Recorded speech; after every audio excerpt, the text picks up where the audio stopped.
Bismillahirrahmanirrahim. Alhamdulillahi rabbil alamin. Wassalatu wassalamu ala ashrafil mursalin Sayyidina wa maulana Muhammadin wa ala alihi wa sahbihi ajma'in. Asyhadu an la ilaha illallah wa asyhadu anna Muhammadan abduhu wa rasuluh. Allahumma salli ala Sayyidina Muhammad wa ala alihi wa sahbihi ajma'in. Subhanaka la ilma lana illa ma 'allamtana innaka antal alimul hakim. Rabbi shrah li sadri wa yassir li amri wahlul 'uqdatam min lisani yafqahu qawli. Wa qala al-musannif rahimahullahu ta'ala wa nafa'ana bihi wa bi'ulumihi fid dharain amin ya rabbal alamin. Amma ba'd, ma'asyiral muslimin wal muslimat, jamaah salat maghrib Masjid Nasional Al-Akbar Surabaya serta seluruh pemirsa dimanapun berada rahimakumullah. Alhamdulillah, malam ini atas izin Allah kita semua dapat hadir melaksanakan sholat jamaah, kemudian bersama-sama berada di majelis ilmu, mengkaji dan mengaji khususnya tentang bagaimana kita menata dan memanage hati kita untuk lebih baik. Mudah-mudahan Allah limpahkan kita semua barokah ilmu, barokah umur, barokah rizki. Semoga kita mendapatkan hidayah ilmu yang manfaat, dan semoga nantinya kita semakin tambahnya umur, semakin nambah iman dan takwa kepada Allah, yang pada akhirnya kita kembali dengan membawa husnul khatimah. Al-Fatihah. A'udzu billahi minasyaitonir rajim. Bismillahirrahmanirrahim. Alhamdulillahi rabbil alamin arrahmanir rahim maliki yaumiddin. Iyyaka na'budu wa iyyaka nasta'in. Ihdinas siratal mustaqim. صراط الذين أنعمت عليهم غير المغضوب عليهم ولا الضالين آمين. بسم الله الرحمن الرحيم. والمقالة الرابعة والعشرون, utawi maqalah yang ke-24, nasihat yang ke-24, anin Nabi sallallahu alaihi wasallam, dari Nabi sallallahu alaihi wasallam. Bagaimana sabda Nabi? Man kharaja min dhullil ma'siyati ila izzit ta'ati aghnahu Allahu ta'ala min ghairi malin wa ayyadahu min ghairi jundin wa a'azzahu min ghairi ashiratin, atau kama qala. Man kharaja, man barang siapa, kharaja yang keluar, min dhullil ma'siyati dari kehinaan maksiat, rendahnya maksiat. Artinya orang yang biasa maksiat kemudian berhenti, itu namanya keluar dari maksiat. Kalau orang tidak pernah maksiat, ya nggak keluar, nggak pernah masuk. Kalau ada orang mengatakan kembali kepada Quran, kembali kepada Quran, itu berarti orangnya ini sudah keluar dari Quran. Nek sampean sudah di dalam, ya tidak usah keluar. Dan maksiat ini disifati dengan rendah, hina. Hina di hadapan manusia dan hina di hadapan Allah. Orang yang bisa keluar dari kehinaan maksiat ila izzit ta'ati, kepada kemuliaan taat. Kalau taat itu mulia, kalau maksiat itu rendah, hina. Tapi kenapa ada orang masih mengambil kerendahan dan kehinaan? Ya karena dia tidak tahu, dia tidak punya ilmu.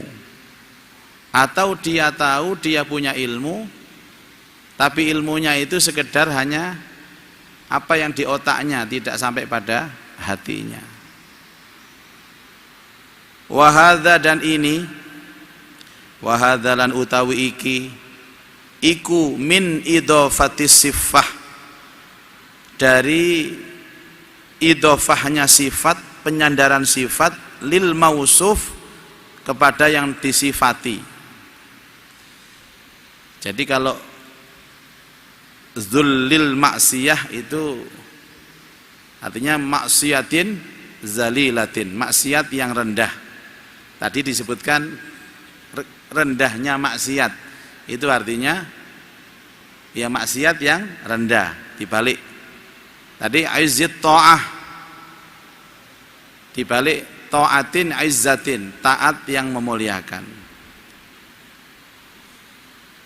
Apa maksudnya? Aiman tarakal maksiyah, barang siapa yang meninggalkan maksiyah, allati tusayyiruhu, yang dengan maksiat itu akan menjadikan dia pelaku maksiat itu zalilan, rendah, hina. Kalau ada orang menghina kita, selama Allah menjaga kita, insya Allah tidak akan hina. Tapi kalau kehinaan itu berasal dari kita, itu pasti hina benar, Pak. Jadi orang yang bermaksiat itu sesungguhnya merendahkan dirinya, menghinakan dirinya. Ngono iku di omongi ambek koncone, kon niku welek, kon niku Pak, ngamuk. Kamu jangan menghina aku loh ya. Ya, untuk apa kita harus mengatakan kamu jangan menghina aku, tanpa dihina dia sudah hina sendiri? Panjenengan kalau dihina, Pak, selama penghinaan itu berupa fitnah, maka panjenengan akan dijaga sama Allah, akan dibela sama Allah, tidak akan hina. Tapi kalau kehinaan itu disebabkan karena perilaku kita sendiri, maksiat kita sendiri, nggak usah ngomong, kamu jangan menghina aku. Wong kita belum dihina sudah hina sendiri.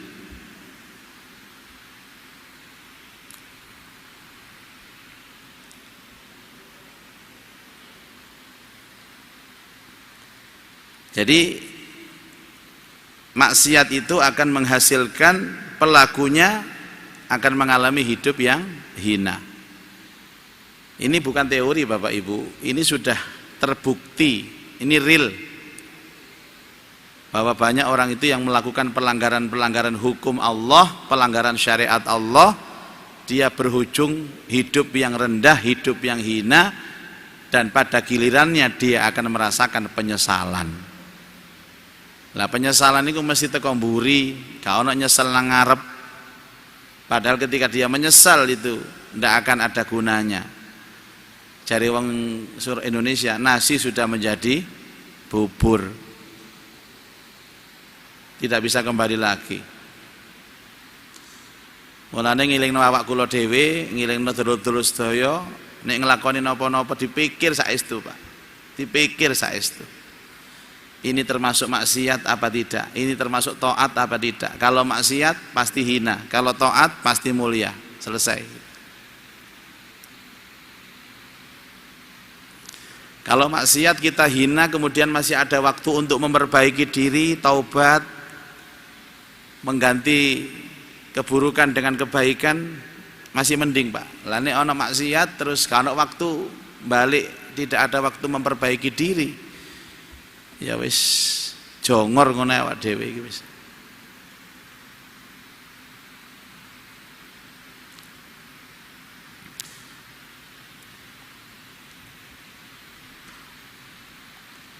Wa amila at-ta'ah, wa amila dan beramal siapa orang tadi, sapa man at-ta'ata kepada ketaatan, allati tusayyiruhu azizan,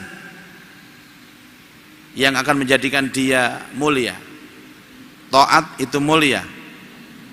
Barang siapa yang meninggalkan maksiat yang menjadikannya hina dan mengamalkan taat yang menjadikannya mulia,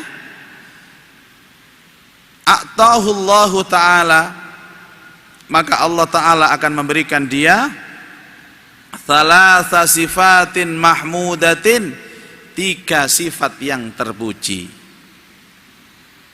Ini yang kita cari-cari Pak, ini Pak. Kula ket buyen rono rene golek situk iki Pak. Sabar nggih, sabar, durung dijelasno sian. Barang siapa yang meninggalkan maksiat yang menghasilkan kehinaan dan mengamalkan taat yang menghasilkan kemuliaan, maka Allah akan memberikan dia anugerah dengan 3 sifat yang terpuji. Apa itu? Pertama, aghnahullahu ta'ala min ghairi malin. Aghnahu, maka Allah akan memberikan dia kekayaan. Dari kata ghani, min ghairi malin, dengan tanpa harta benda. Sugih tidak pakai harta. Niki memang sulit dijelaskan Bapak Ibu. Ada orang itu yang koyok-koyok gak nyekel duit, tapi uripe kecukupan. Sepertinya gak punya investasi, gak punya tabungan, gak punya deposito, gak duwe celengan, tapi omahe yo layak, keluarganya layak, kehidupannya layak. Ini efek pertama orang yang mau meninggalkan maksiat menuju kepada taat. Allah akan memberikan dia kekayaan tanpa harta benda.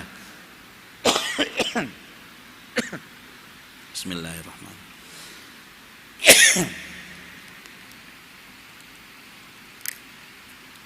Bismillahirrahmanirrahim. Alhamdulillah.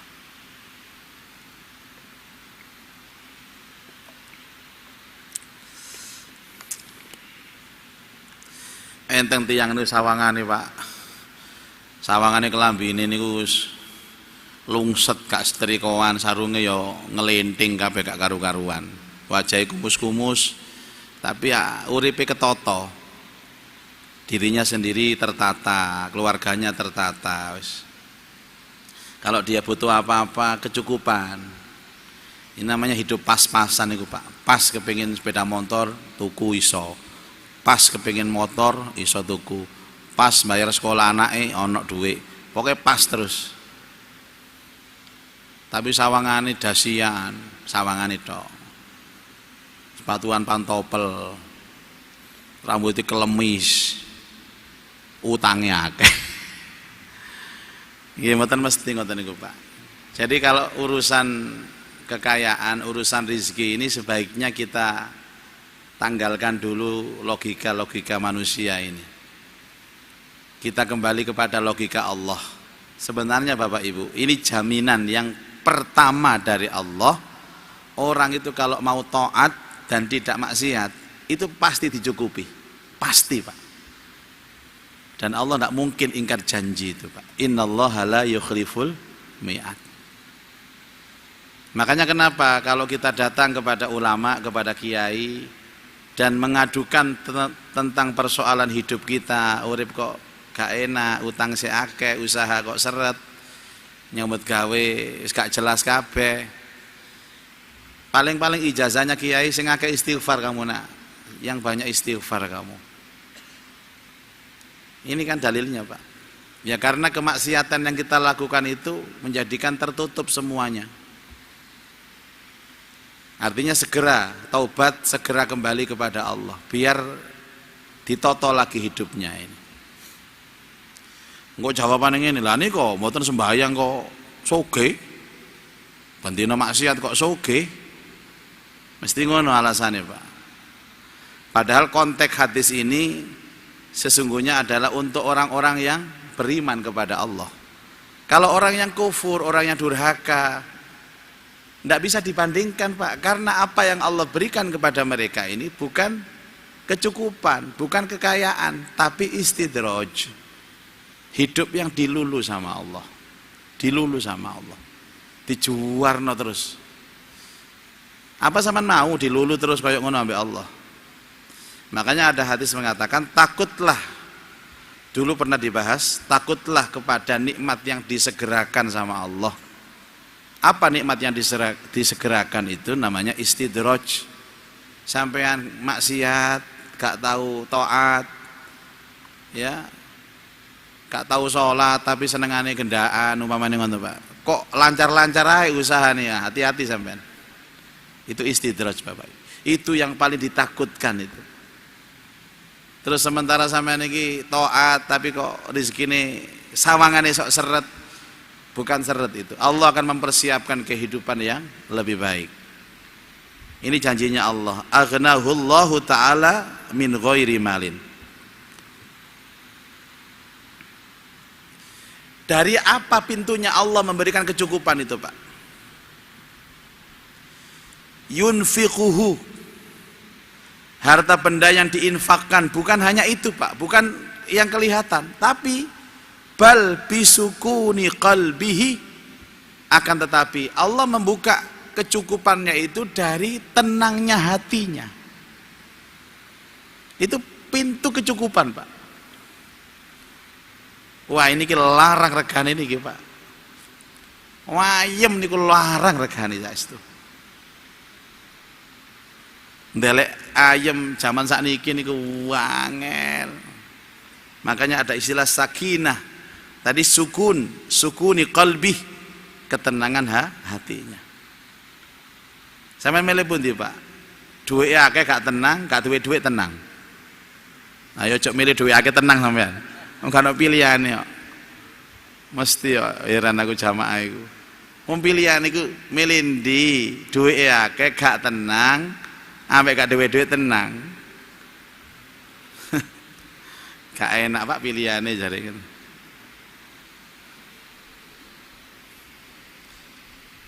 Memang panjenengan kedah pengalaman nggih sampean nggih. Di Cina itu Pak ada seorang konglomerat.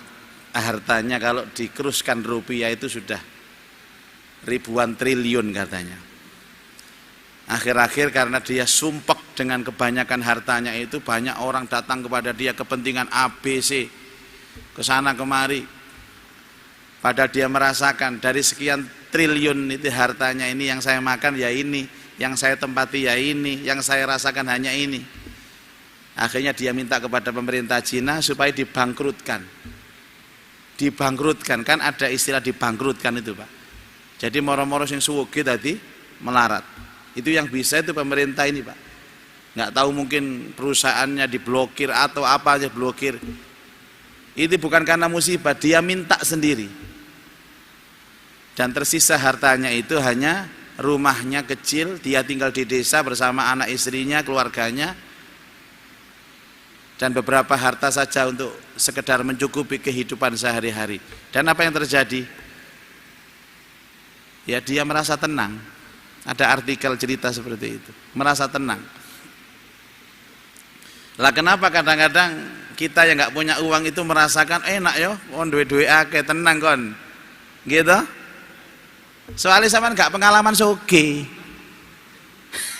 nggih sepurane sing akeh nggih. Sampean pengalaman duwe akeh, njaluk melarat sampean, njaluk gak duwe duit sampean. Termasuk kula yo gak pengalaman soge-soge ngoten. Saya kan banyak Pak teman-teman itu Pak.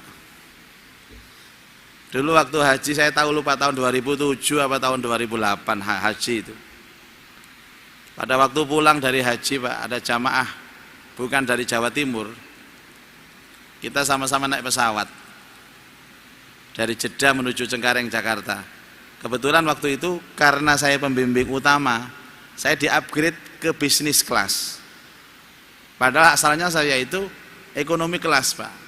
Apa bedanya bisnis sama ekonomi? Bisnis itu iso gawe turu, longgone. Sikile niki ombo, iso munggah sret.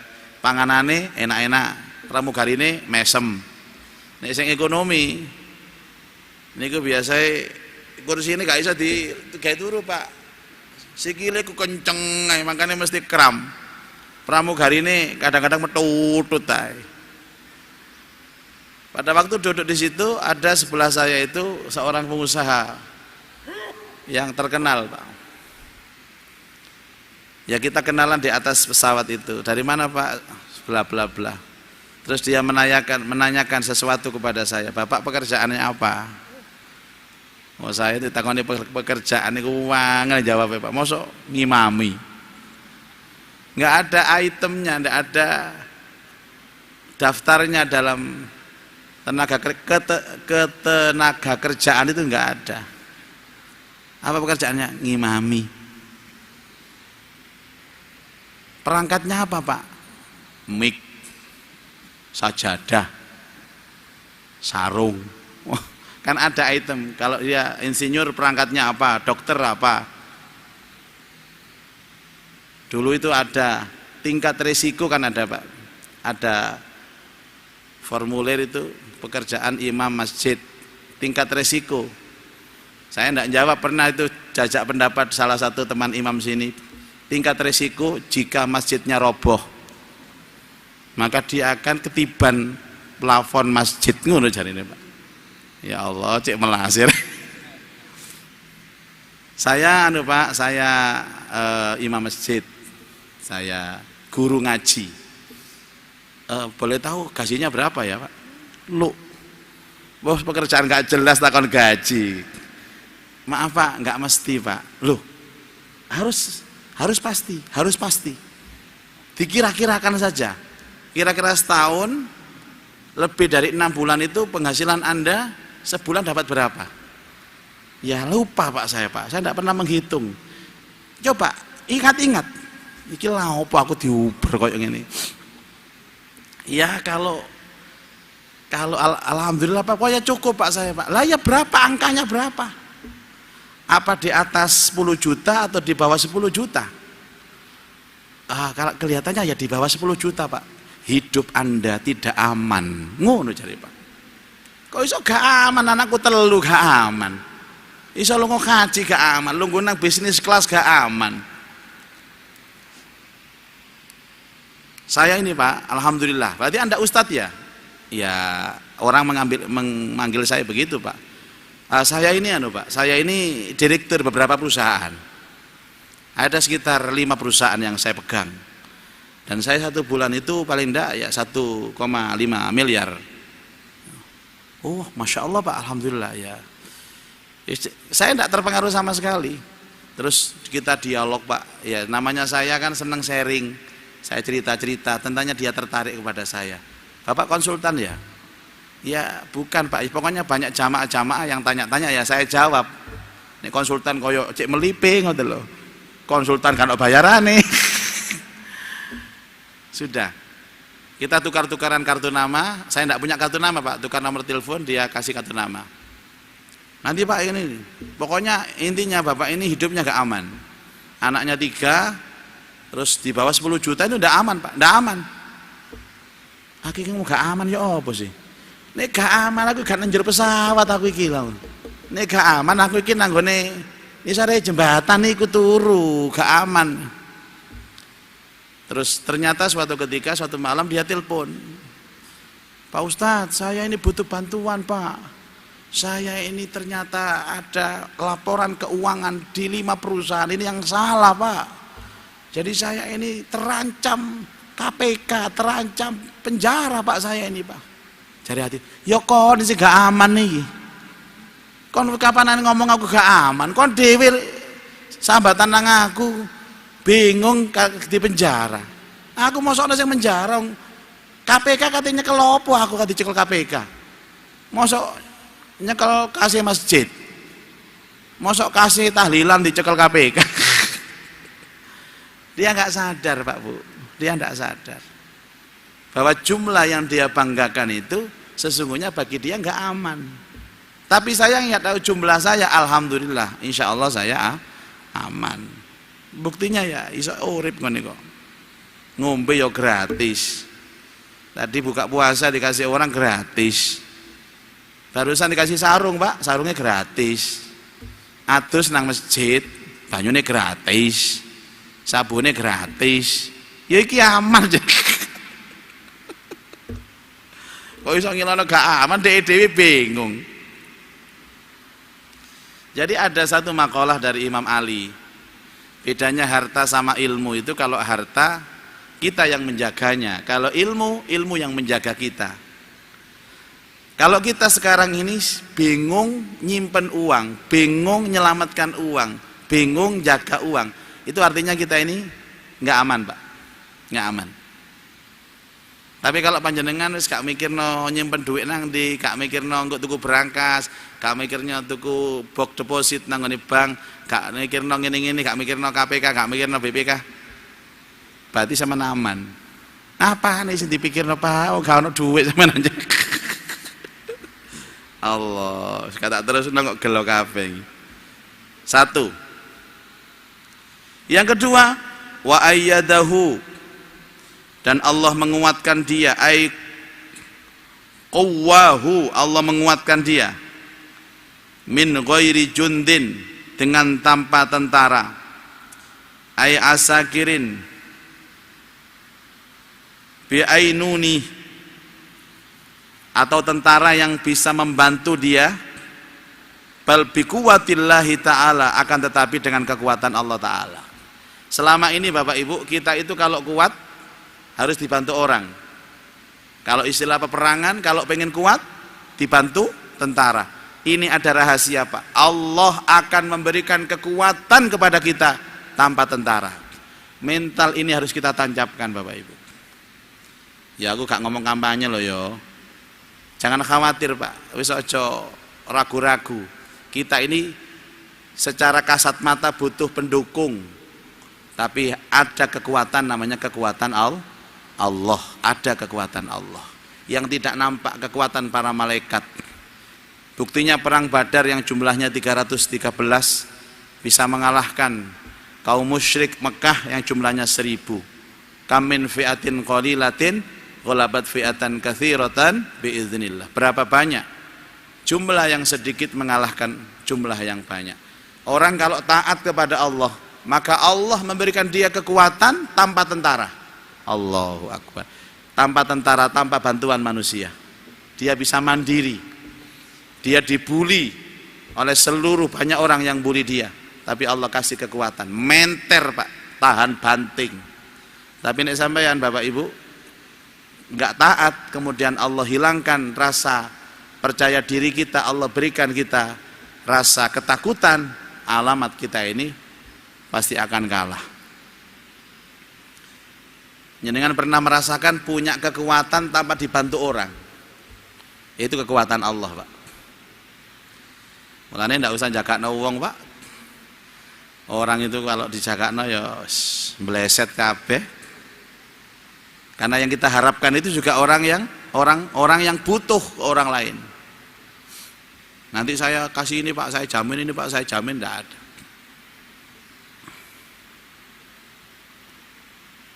Dulu kalau kiai-kiai dulu kalau bangun pesantren itu enggak pernah nyari-nyari bantuan-bantuan itu, Pak. Apalagi pidato di tengah jalan itu. Saudara-saudara, mari kita bangun ini, ayo silakan. Ganggu lalu lintas.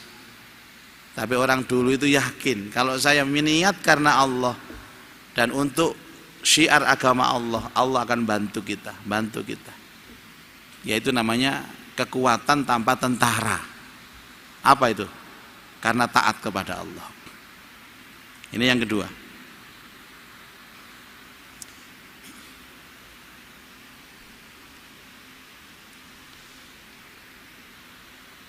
Yang ketiga, wa'azzahu, dan Allah akan memenangkan dia. Ay ghalabahu, maksudnya memenangkan dia ala aduwihi, atas musuh-musuhnya.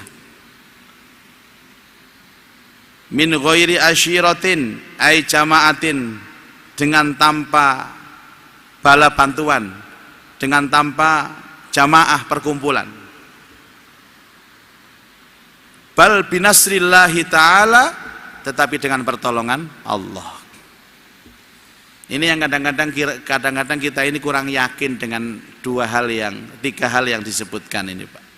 Allah memberikan kekayaan kita tanpa harta. Allah memberikan kita kekuatan tanpa tentara. Allah memenangkan kita dari musuh-musuh kita tanpa adanya perkumpulan dan bantuan dari orang lain. Yang ada hanya kekuatan Allah. Kelihatannya orang Islam itu kekurangannya cuma satu, ya ini Pak. Yang kita baca malam ini kekurangannya. Kita kurang yakin kalau memang ada orang yang cukup dicukupi sama Allah tanpa harta. Kita kurang yakin kalau ada orang yang diberikan kekuatan tanpa tentara. Dan kita kurang yakin kalau ada orang yang bisa menang dari musuh-musuhnya tanpa dengan manuver, tanpa rekayasa, tanpa strategi. Ada istilah Bapak Ibu, wa makaru wa makarallah wallahu khairul makirin. Mereka pembuat makar, tapi sebaik-baik makar adalah makarnya Allah. Ada ayat lagi, intan surullah yansurukum. Kalau kamu hidup itu orientasinya menolong Allah, menolong agama Allah, membela agama Allah, yansurukum, pasti Allah akan menolong kamu. Saya yakin kalau 3 pesan Rasulullah ini dipegang erat-erat, kayak balonku ada 5 ya. Dipegang betul Pak, untuk sangu tahun depan, tahun-tahun politik, ngeten sampean. Aku gak nyebut sapa-sapa loh ya. Tapi ingat Bapak, ada yang merasa saya pasti kalah Pak, saya tidak punya dana, tidak punya harta. Kata siapa? Kalau kita taat kepada Allah, kasih kekayaan tanpa harta. Wah Bu, saya pendukungnya sedikit Pak, tentaranya sedikit Pak. Kata siapa? Kalau kita taat kepada Allah, kita akan dikuatkan Allah tanpa tentara. Waduh Pak, ini gimana ini Pak? Kita pasti kalah Pak, kita tidak punya amunisi, tidak punya jaringan, macam-macam. Kata siapa? Allah kasih kemenangan dari musuh-musuh kita kalau kita taat, walaupun tanpa bala bantuan. Ini dikip Bapak Ibu sekalian, 3 pesan Rasulullah ini baik untuk dipakai dalam ranah pribadi kita dan keluarga, maupun dalam level yang lebih luas, mungkin dalam rangka untuk menjaga negara kesatuan Republik Indonesia. Lihat di mana di antara pemimpin kita yang kelihatannya paling takut kepada Allah, paling taat kepada Allah, paling ikhlas. Jangan terpengaruh dengan netizen-netizen yang gak jelas itu. Siap? Coblos Muzaki. Ya enggak lah Pak, saya enggak mencalonkan apa-apa. Ya ini untuk kekuatan diri kita. Jangan terperdaya dengan banyaknya harta, jangan terperdaya dengan banyaknya pengikut, jangan terpercaya dengan banyaknya jaringan. Kita ini kekuatan ya dari Allah, harta kita ya dari Allah, bantuan kita ya dari Allah. Selesai sudah. Wallahu alam. Baik, inilah pelajaran malam ini. Sekarang kita lanjutkan dengan dialog. Langsung disambut oleh Aba Yahya yang secara istiqomah sudah nunggu dari asar tadi mau bertanya. Assalamualaikum warahmatullahi wabarakatuh. Waalaikumsalam warahmatullahi. Nyimpang dikit ya Yai. Iya silakan Pak. Bulan depan ini kan Yai, bulan Muharram. Bulan Muharram. Nah, ini mohon penjelasan Pak, ini kan masih masuk bulan haram, bulan Muharram. Iya. Nah, ini keistimewaan bulan Muharram dan amalan yang menonjol. Iya. Mohon maaf, terima kasih. Baik. Alhamdulillah matur Pak. Jadi ada namanya inna iddatasy syuhur 'indallah 12 syahran fi kitabillah yauma khalaqas samawati wal ard. Allah Ta'ala berfirman, sesungguhnya bilangan bulan itu ada 12 ketika Allah menciptakan langit dan bumi. Minha arba'atun hurum, 4 di antara 12 itu yang disebut bulan haram atau bulan mulia. Di ayat tersebut tidak disebut, tapi hadisnya ada. Rasulullah mengatakan bahwa 4 bulan itu yang 3 berurutan, yang 1 terpisah. Yang berurutan itu Zulqa'dah, Zulhijjah, dan Muharram. Yang terpisah Rajab. Kemudian dalam hadis yang lain juga Rasulullah mengatakan bahwa yang namanya haram memang dimuliakan Pak. Artinya berbuat kebaikan di bulan tersebut nilainya lebih dari bulan-bulan lain.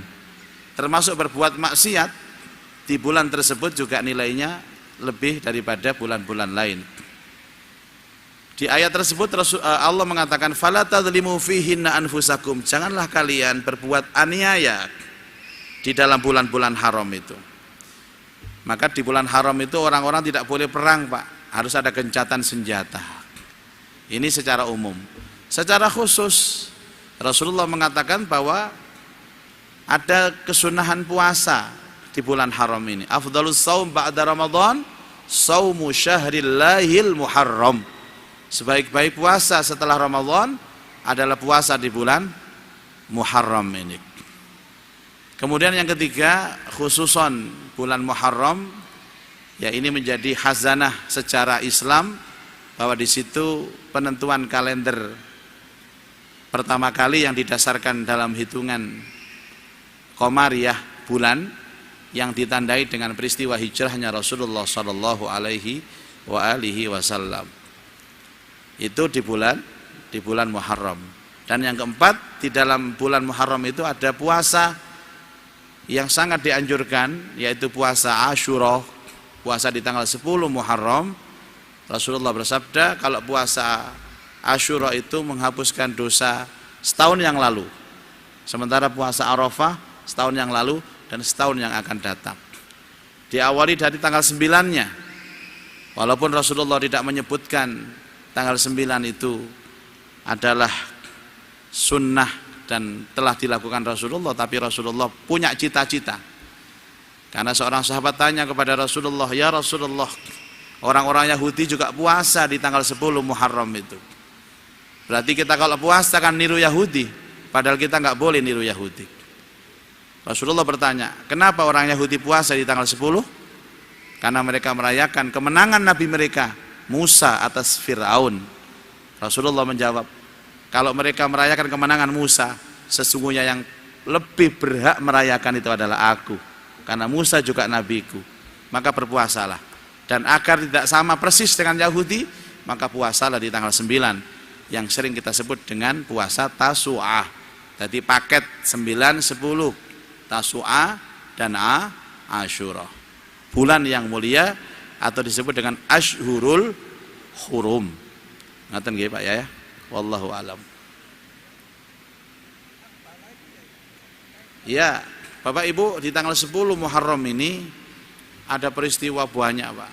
Selamat bertemunya Nabi Adam dengan diterimanya taubatnya Nabi Adam itu di tanggal 10 Muharram. Nabi Yunus selamat keluar dari perut ikan itu Muharram. Nabi Musa selamat dari kejaran Fir'aun itu Muharram. Dan hampir semua Nabi diselamatkan Allah itu di 10 Muharram.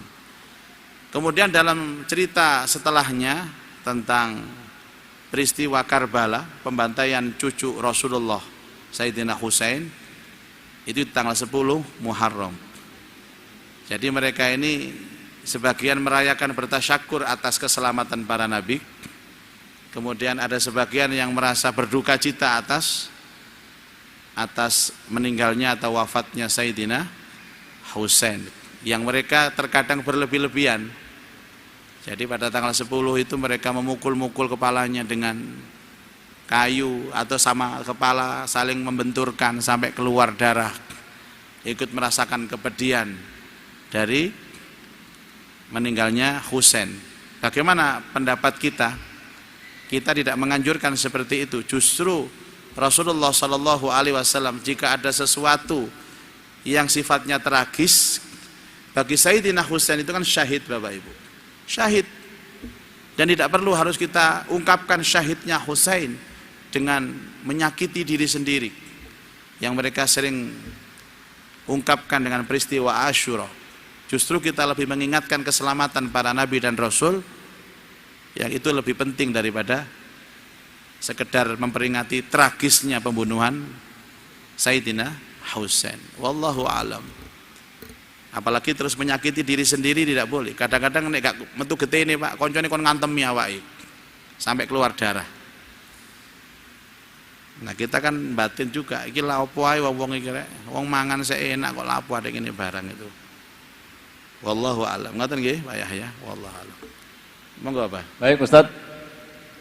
Setiap orang pasti punya suatu keinginan dalam mengembangkan suatu peningkatan ekonomi. Gimana kita niatan kita bangun berkaitan dengan 3 kriteria tadi sebaiknya. Terima kasih. Ya. Meningkatkan taraf hidup apalagi ekonomi hukumnya wajib. Wajib Bapak Ibu. Karena doanya jelas fid dunya hasanah wa fil akhirati hasanah. Dunia baik, kemudian akhirat baik. Hadis tadi itu sesungguhnya memberikan support. Alangkah indahnya kalau kita bekerja tanpa maksiat. Jadi dicukupi sama Allah. Kecukupan ini kan harus Bapak Ibu. Kita kan hidup ini kan dengan dohir, dengan batin.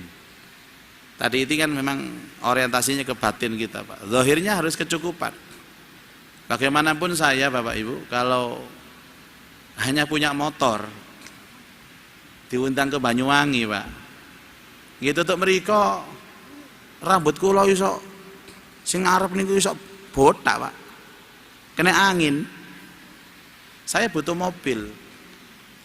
Ini yang saya maksud bahwa meningkatkan taraf dunia wajib ketika di otak kita itu dengan meningkatnya taraf ekonomi, maka semakin berkualitas ibadah kita, berkualitas amal kita. Bukan menumpuk-numpuk dunia loh Pak. Makanya orang Islam ini wajib meningkatkan ekonomi dengan satu niatan tadi. Ya Allah, berikan saya kecukupan harta saya, ekonomi saya, agar saya bisa baik agama saya. Ngoten loh Pak. Bedanya di situ saja, tipis kok bedanya. Beda dengan satu orang, ya Allah, bukan ya Allah, saya pengen kaya, agar orang lain takut sama saya, agar orang lain segan sama saya, agar saya bisa memerintah dengan tidak begitu Pak. Makanya kalau sudah niatnya baik, semakin kaya dia semakin takut kepada Allah, semakin kaya dia semakin dermawan, semakin kaya dia semakin yakin kepada Allah. Kalau hartanya ini sekedar titipan. Jadi wajibnya meningkatkan taraf ekonomi itu dibarengi dengan satu niatan bahwa saya kepingin menolong agama Allah dengan apa yang sudah saya punya. Ya jelas Bapak Ibu, orang yang punya uang itu lebih berpeluang dan berpotensi untuk syiar. Dulu di awal-awal pengajian ini saya katakan Bapak, itu pengajian ini terselenggara ya karena adanya taraf ekonomi itu. Ini mikrofon, memang ini mikrofon buat sendiri Pak, enggak, ini beli Bapak Ibu. Ada kamera, ada karpet, ada minum, semua butuh. Dan dulu saya pernah mengatakan, Pak doakan saya Pak, kalau pengajian ini nanti saya sudah Masya Allah taraf ekonomi tadi, sing ngaji tak kai sarung kabeh, situ-situ, terus mulai tak kai 1 jutaan kabeh. Ini cita-cita, bukan sekarang, orang aku ditakin nang mburi kono, enggak. Sekarang kan hanya keluar-keluar saja, enggak ada buktinya Pak. Padahal Imam Malik dulu seperti itu, yang ngaji kasih uang semua, kasih makan semua, kasih ilmu semua. Imam Malik enggak dikasih apa-apa sama jamaahnya. Saya itu benar-benar kepingin punya cita-cita. Kiai-kiai, ulama-ulama itu kalau diundang sing nyangoni, sing diundang duduk sing ngundang. Enten Pak ngeten iki Pak. Lah iki masalahnya karena taraf ekonominya belum jelas. Nanti taraf ekonomi jelas insya Allah. Semangat Pak, akhirnya kan sing nyambut gawe, ngaji terus. Ngaji nang Pak Zaki apa? Kayak duit kon gak nyambut gawe. Cukup. Akhirnya kalau ngedelo mai kira. Terakhir ada. Silakan Pak. Ya. Assalamualaikum warahmatullahi wabarakatuh. Assalamualaikum warahmatullahi. Ini menyangkut dakwah di sekitar Masjid Al-Akbar gitu Ustaz. Jadi dakwah. Ya, maksudnya pengajian di masjid sekitar Al-Akbar itu kok sepertinya kayak kurang ustadz gitu. Maksudnya gini, mungkin Kiai Muzaki itu ada mengkader atau jadi misalnya sewaktu-waktu kita bisa kontak, misalnya kita punya hajatan di rumah, nanti bisa minta tolong gitu. Iya. Terima kasih Ustaz. Assalamualaikum warahmatullahi wabarakatuh. Waalaikumsalam warahmatullahi. Sebenarnya ada Bapak Ibu, ada. Kita ini juga ada kaderisasi dai, kaderisasi imam itu ada. Makanya di sini ada sering pelatihan dai, pelatihan imam kita lakukan ya. Sedang berproses. Insya Allah ada. Saya sendiri Bapak Ibu nyuwun ngapunten nggih. Kadang-kadang tiap Jumat itu double 4 Pak, double 5. Pada waktu yang ngundang masjid itu, saya sudah sanjang. Pak, saya sudah ada jadwal Pak. Enggak apa-apa, di jadwal Ustadz saja. Nanti kalau nggak bisa cari yang lain. Jadi 5 ini link ngirim 5 teman-teman yang sudah saya anggap layak untuk khutbah. Ada sudah Pak. Tapi memang beda khutbah dengan ceramah umum, beda. Kalau ceramah umum ini butuh keahlian, butuh jam terbang Pak. Kalau khutbah itu kan searah, dia hanya ngomong saja, jamaahnya mendengarkan sampai ngantuk. Tapi kalau ceramah umum harus ada komunikasi, harus ada juk-juk ringan supaya orang nggak jenuh dengan pengajian itu. Ini yang jarang kalau yang ceramah. Tapi ceramah-ceramah biasa, sekedar baca kitab, baca hadis, baca tafsir, insya Allah banyak Pak. Insya Allah banyak. Dan sudah kita kader itu. Kadang-kadang masjidnya ini yang tidak mau mengadakan.